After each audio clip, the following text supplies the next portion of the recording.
What's going on, guys? Andrew of Newbark Gaming back here, and today we're going to be talking some about Yu-Gi-Oh! Vrains episode 94. Now, this episode basically picks up right where episode 93 left off, which was arguably the most emotion-inducing episode of Yu-Gi-Oh! Vrains thus far, and that wasn't exclusive to those of us in the viewing audience. I would say it goes for the cast of Yu-Gi-Oh! Vrains as well. In this episode, we get to see how a lot of them are dealing with the fact that Playmaker, who's essentially been this sort of invincible hero type for everybody within that universe, has now passed out and was forced into a corner so that he had to basically kill his best friend.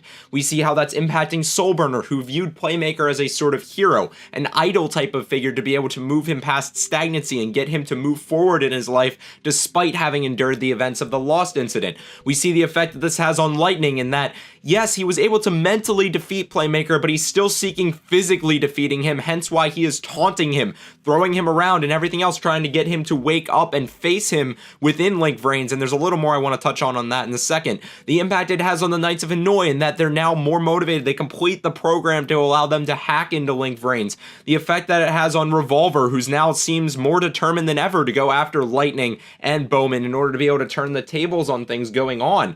It's a very impactful overall episode, and this episode more or less is watching how the events of that one resonated, which overall is a really good way to do some storytelling because it shows that the story is very coherent. Now let's go ahead and dive a little bit into what Lightning's doing with this taunting and stuff in the beginning, because to me, the fact that Lightning is insisting on dueling Playmaker despite the fact that I is basically ripe for the taking for he and Bowman, with Playmaker being passed out and unable to duel, strikes me as there being some sort of a contingency that in order for Lightning and Bowman to obtain these Ignises from their human partners, they have to defeat them in a duel first. I don't know whether that's a rule locked within Mirror Link Vrains, there's some sort of a rule that Yusaku managed to program into his duel disk, or anything along those lines.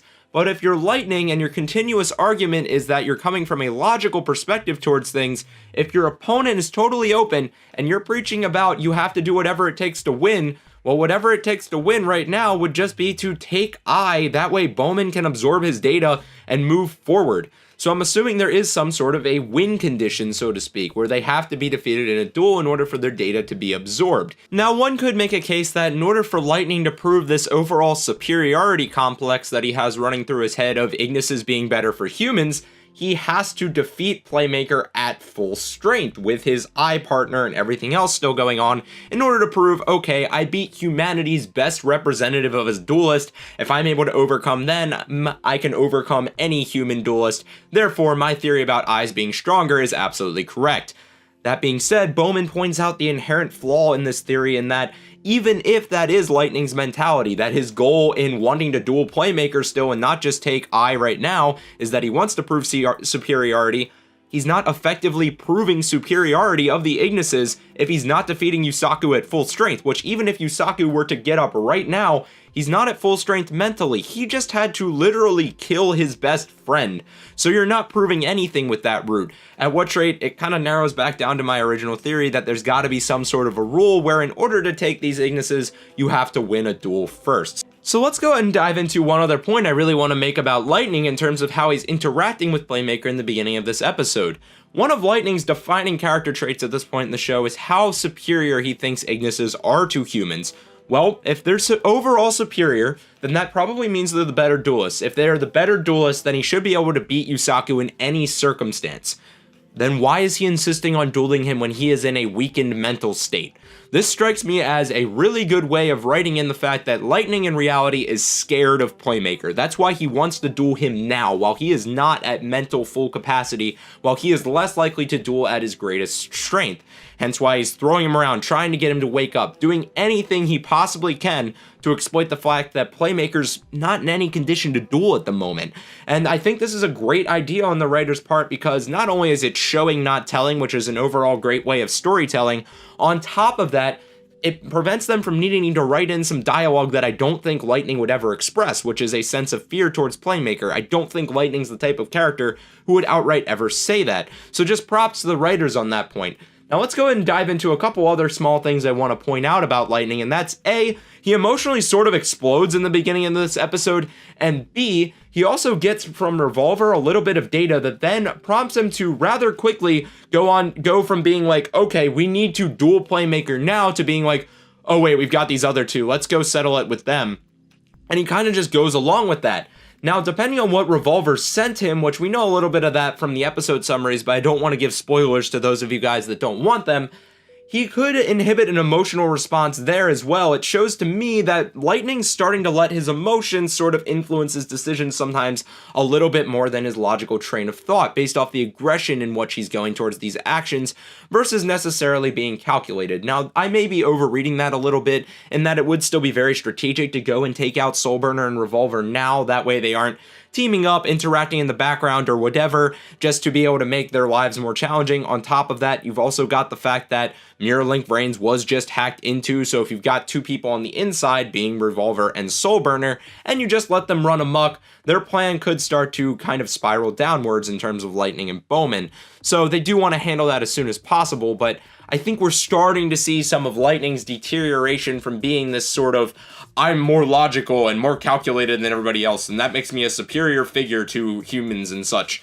I think we're starting to see that degrade a little bit, and when you compare that to Bowman, who has embraced emotions more openly, but I believe has also done a much better job in terms of maintaining a sense of stability and calmness in every scenario, we're starting to see some kind of contrast there in terms of perspectives, and that Bowman's openly accepting of emotions, but manages to keep them very controlled in his thought processes.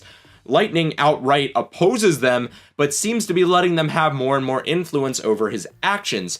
Throw that on top of the fact that we've seen Bowman and Lightning to have some minor clashes of ideals in these past couple of episodes, whether it be the fact that Bowman needed to straighten Lightning out when he was physically throwing Playmaker around, or whether Bowman went behind Lightning's back and pseudo-warned Playmaker of the duel to make him duel against Kusanagi, or anything along those lines, and I think we're starting to see these two clash a little bit. I wouldn't say a duel between them at some point is necessarily entirely outside the realm of possibility, but I'm also biased because I think watching antagonists duel each other is always something really fun to see in action.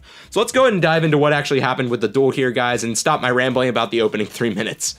So going into this duel, we have two characters basically in it for very different reasons. Soulburner is purely driven by emotion. He is seeking vengeance for the person who was essentially his hero in Playmaker. I mean, Soulburner even acknowledges through a series of flashbacks within this episode the fact that he wasn't really getting anywhere with his life because he didn't feel like there was anywhere to go. He just felt sort of stuck and stagnant, like there wasn't a whole lot of purpose. Then he saw what Playmaker did, where he protected Link Vrains, and in doing so protected a lot of people, and as a result it inspired him to go on and form the Soulburner persona and start fighting alongside his hero in order to try and protect people, in order to try and make a difference, make it so that other people don't have to suffer the way that he did via the Lost incident. And so he's seeking vengeance for Playmaker. Playmaker not only passed out, but had to kill his best friend, a lot of suffering that nobody would want to watch somebody they care about go through.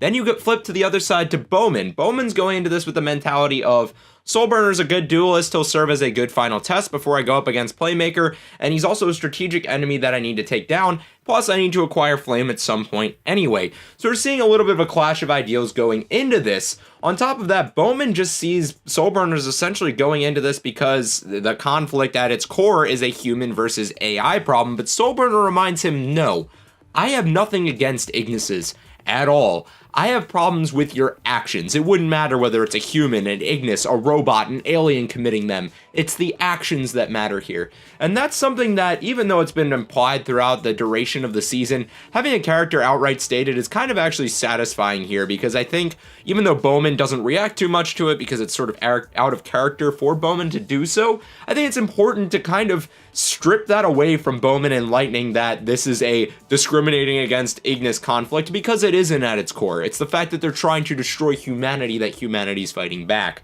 And adding to that, even though Bowman's reaction to this sort of exchange of dialogue as to the reason they're dueling one another and even fighting in the first place is relatively minimalistic, he does show appreciation towards Soulburner for being angry with him, because he says Soulburner and Playmaker are the only two to have shown frustration towards him, and as a result, they're basically acknowledging the fact that he has a personality. Now, the fact that Bowman's appreciative of them acknowledging he has a personality strikes me as kind of odd, because in this episode, he's sort of, while he has went against Lightning in sort of subtle ways, he's also reiterated the fact that their objective is to essentially rule over or conquer humanity in some way, shape, or form and prove their superiority.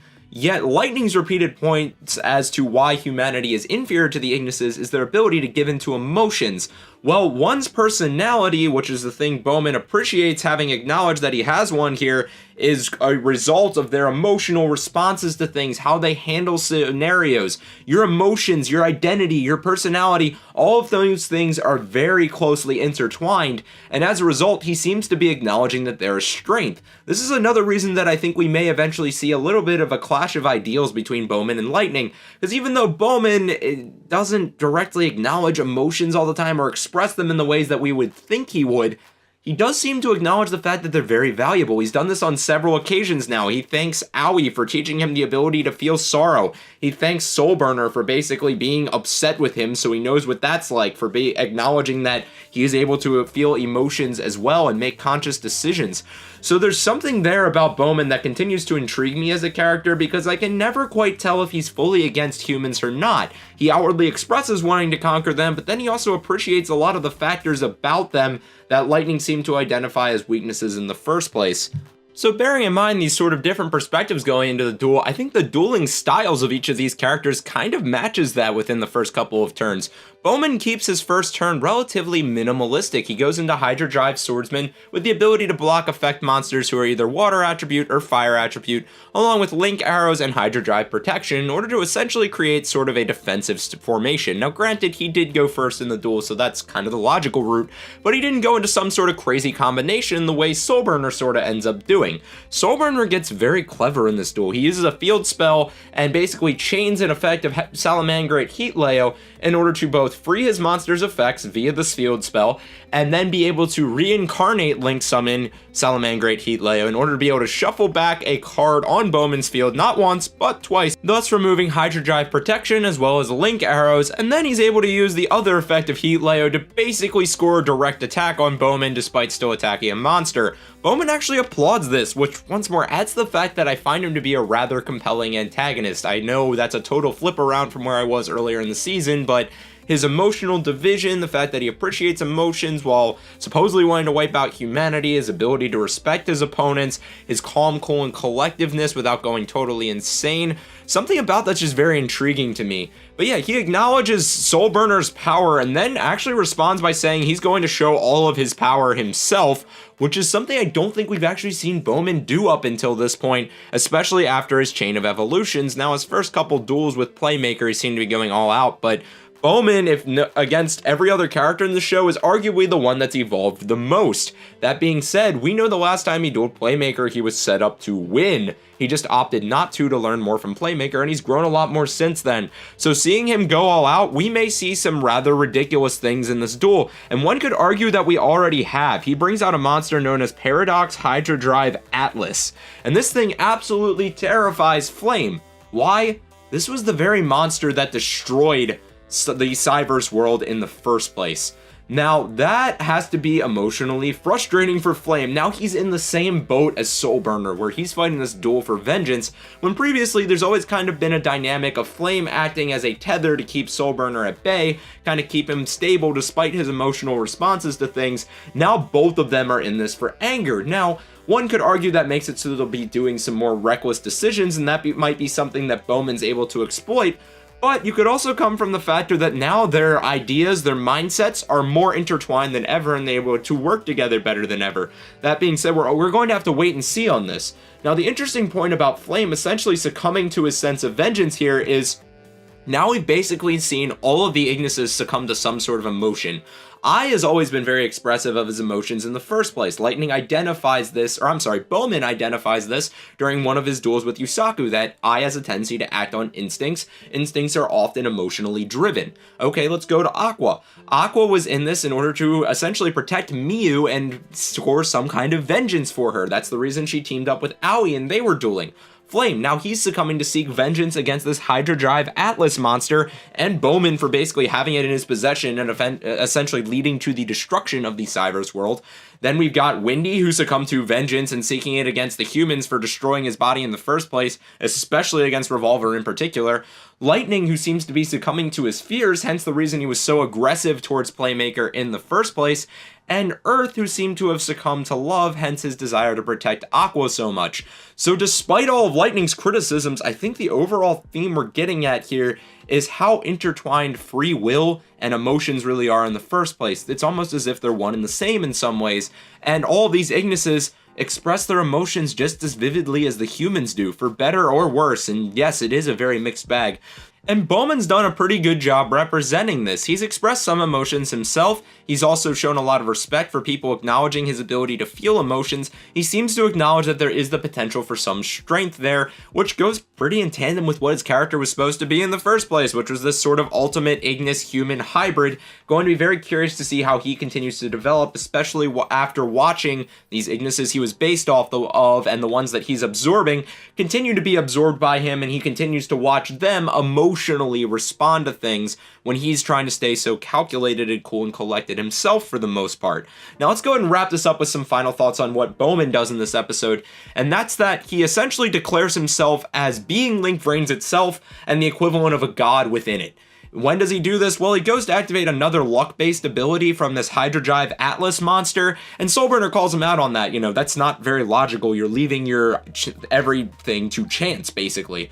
But Bowman then declares that he has the ability to manipulate luck itself, and he goes to essentially shake Mirror Link Vrains, so everybody's glitching out. Flames, Soulburner, all the people stuck within regular Link Vrains, Yusaku, literally everyone. Thus demonstrating his power, he then generates his dice and goes to roll it, so odds are it looks like he's going to win this dice roll. My question repeatedly becomes, if Bowman indeed has this kind of power, why not just take the Ignises in the first place? Especially given that Yusaku was standing idly in the beginning of this episode. He was literally passed out. There was nothing he could do to protect Ai. If you have that kind of power, I find it very hard to believe you couldn't have just taken Ai there and then. Which brings us back to Bowman again, in that I think maybe the reason that he's not doing that isn't that he doesn't have the power, but rather it goes back to the point he made to Lightning, in that he needs to prove the superiority not only to everybody else, but maybe to himself as well in order to move forward. Bowman was designed to be this sort of ultimate form of life, right? Well, maybe in order for him to feel okay about sort of taking over and ruling everything, he has to prove to himself that he's the ultimate form of life, and so far Playmaker's been the ultimate obstacle for that, and he hasn't necessarily proven himself against every single one of Playmaker's friends yet either, so Soulburner's another obstacle in the way. So overall, guys, I thought this was a very good episode. Unfortunately, it does look like it's probably spelling out the doom for Soulburner. I think there's a decent chance they may have been going for some not so subtle symbolism in the fact that they're dueling underwater when Soulburner's using a fire-based deck and his Ignis is flame, and what extinguishes fire? Well, water. All that being said, though, I do think they are having a pretty interesting exchange of dialogue here, some nice contrast in Soulburner's emotional charge versus Bowman's collected calmness, and I like the fact that these two decks seem to be giving each other a little bit of a run for their money, and the fact that Bowman's needing to go all out. I also think we may continue to see some interesting developments from Bowman going forward. So once more, overall, very good episode. Be sure to let me know all your thoughts, comments, etc. in the comment section down below. If you enjoyed the video, be sure to like and subscribe. If not, constructive criticism is always welcome, and I'll catch you guys next time with some more Yu-Gi-Oh! Vrains videos.